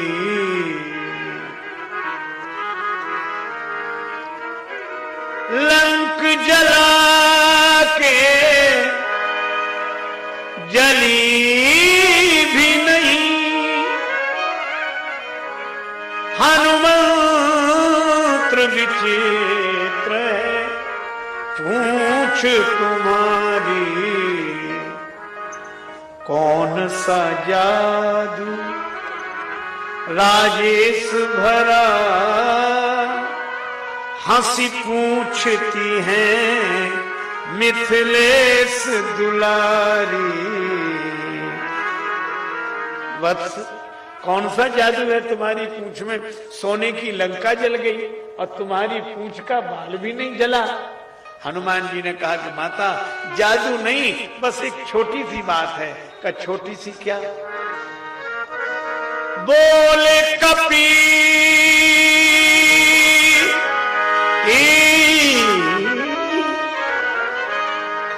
बोले कपी हिय राघव आगे है। मां, हृदय आगे है और इस हृदय में राम जी बैठे हैं। बोले कपी हिय राघव आगे है और पीछे है पूंछ रहस्य है भारी। आगे हृदय में राम जी और पीछे पूंछ है।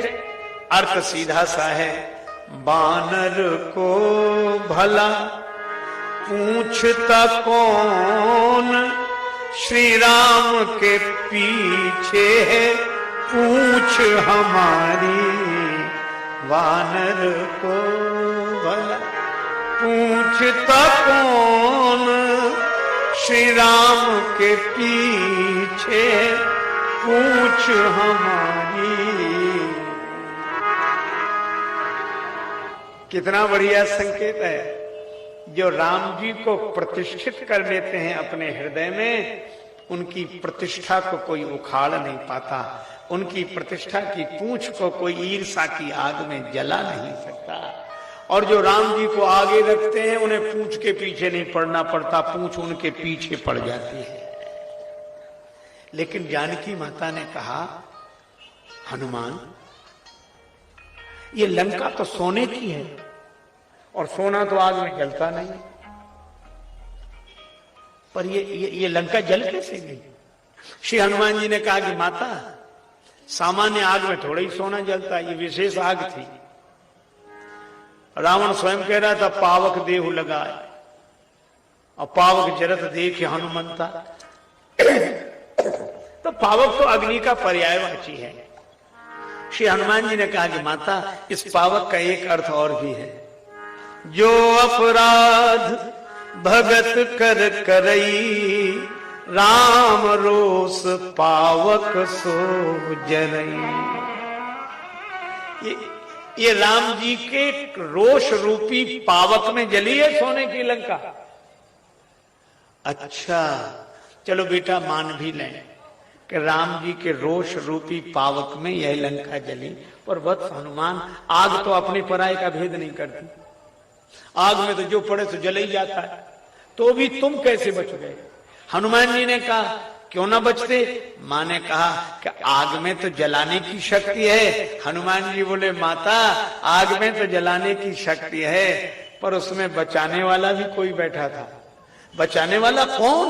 हनुमान जी बोले, हमें पता है, प्रभु ने आपको आज्ञा दी थी, तुम पावक मह करहु निवासा, जब लगी करो निशाचर नासा। माता उस पावक में आप बैठी थी, तो पावक क्या लंका जला? आप बैठी थी इसलिए लंका जल गई। और जिसमें जानकी माता बैठी हो वह पावक मुझे क्यों जलाएगी? बचाने वाली आप थी, आपके कारण मैं बचा हूं। जानकी माता ने कहा, मेरे कारण? हाँ, और एक कारण और है मां, आप पूछती हैं मैं पावक में क्यों नहीं जला, यही तो। पर मैं आपसे पूछता हूं, आप भी तो पावक में रहती, आप क्यों नहीं जले? भगवान ने कहा, तुम पावक मां करो निवास, आप भी तो नहीं जली। जानकी माता बोली, मैं क्यों नहीं जली? हनुमान जी बोले, मुझे पता है, आपने जब पावक में प्रवेश किया तो एक कार्य किया। क्या? प्रभुपद हिये धरि अनल समानी। आपने भगवान के चरणों को हृदय में रख लिया, तो हृदय में है चरण, और चरण बड़े शीतल, सुभग भगत सुख दाता। और शीतल क्यों ना नहीं, जिन चरणन ते निकसी सुरसन। तो चरणों को हृदय में रख लिया, और भीतर भगवान के चरण, तो बाहर की आग बिगाड़े क्या? और तो हनुमान जी ने कहा कि आप इसीलिए तो पावक में नहीं जल सकी, क्योंकि आप प्रभु के चरणों को हृदय में रखें। हाँ, जानकी माता ने कहा, यह तो ठीक है, पर तुम क्यों नहीं जले? हनुमान जी ने कहा, आपकी कृपा के कारण। जानकी माता बोली, हमारी कृपा कैसे? हनुमान जी ने कहा, आपकी कृपा के कारण। जानकी माता बोली, हमारी कृपा कैसे? हनुमान जी ने कहा कि आप जान गई थी कि मेरे साथ भी यह अग्निकांड होने वाला है, आपको पहले से ही पता था, इसलिए आपने उपाय पहले ही बता दिया था। क्या? आप प्रभुपद ही धरि अनल समानी, और हमको भी आपने कह दिया था, रघुपति चरण हृदय धरि तात मधुर फल खाओ। राम जी के चरणों को हृदय में हमने भी रख लिया मां, इसलिए मैं बच गया।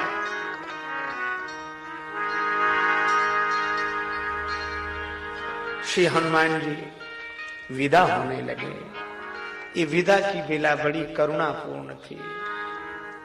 तो ही देख शीतल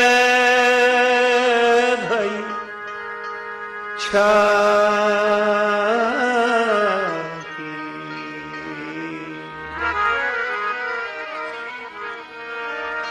पुनि मोका सोई दिन सोई सोई राती राती।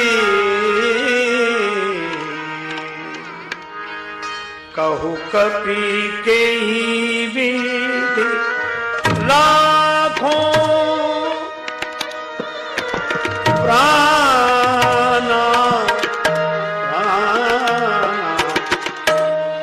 कहो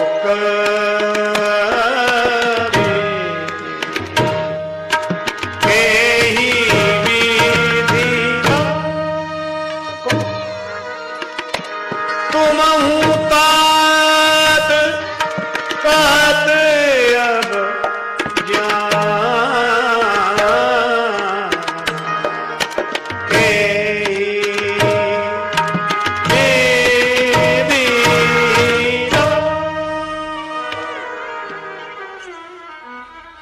बस थोड़ी सी बात और।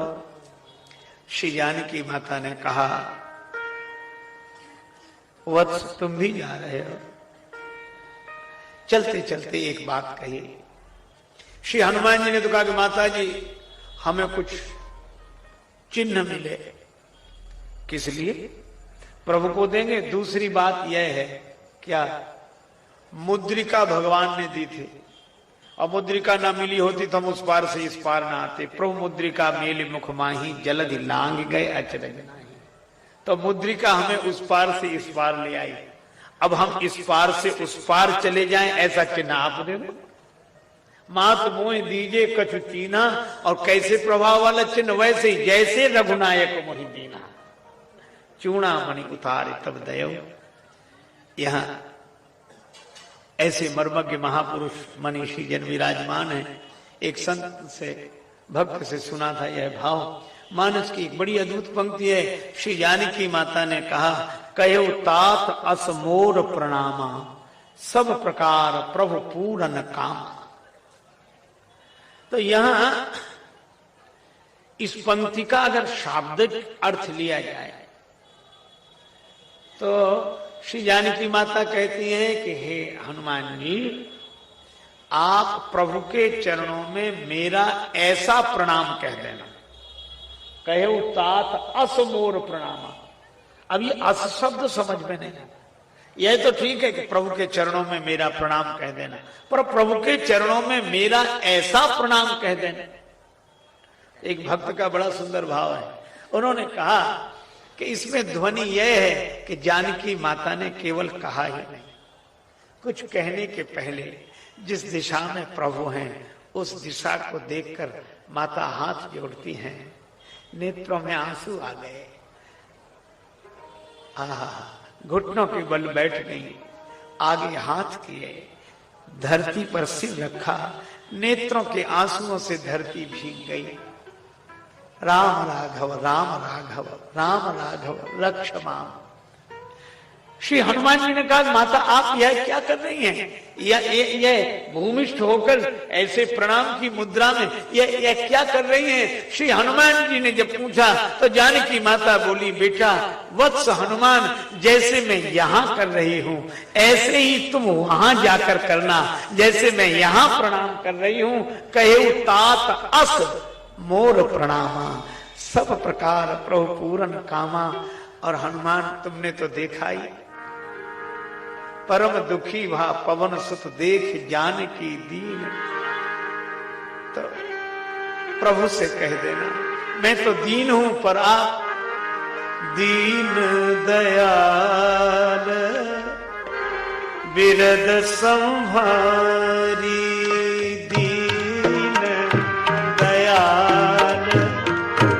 बिरद संभारी